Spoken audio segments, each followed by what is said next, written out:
16 yoshimda sevib qoldim. Chiroyli izhorlar va muhabbatdan ko'zim ko'r bo'lib, go'yoki bu baxt men bilan butun umrdek edi.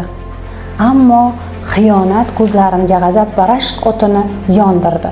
Qo'ng'iroq ortidagi ayol kishining ovozi bo'g'zimga nafasim tiqilib, butun vujudim titrab ketdi.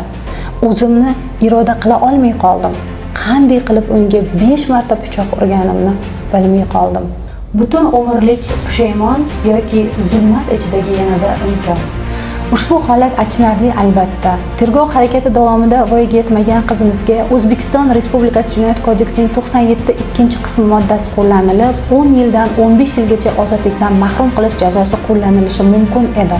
Tergov harakati davomida barcha dalillarni yig'ib, delani o'rganib chiqqan holda biz 97 qilish baxtiga muvaffaq bo'ldik va sud tergov harakatida biz ishni qayta malakalash baxtiga muvaffaq bo'lib, brizitur qilishga muvaffaq bo'ldik.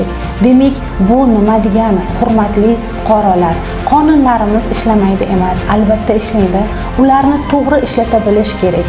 Shunday ekan, agar sizga ushbu holat yuzasidan yana ham to'liqroq ma'lumot kerak bo'lsa, izohlarda menga ikkinchi qism so'zlarini qoldiring. Men sizga batafsil ma'lumot berib o'taman.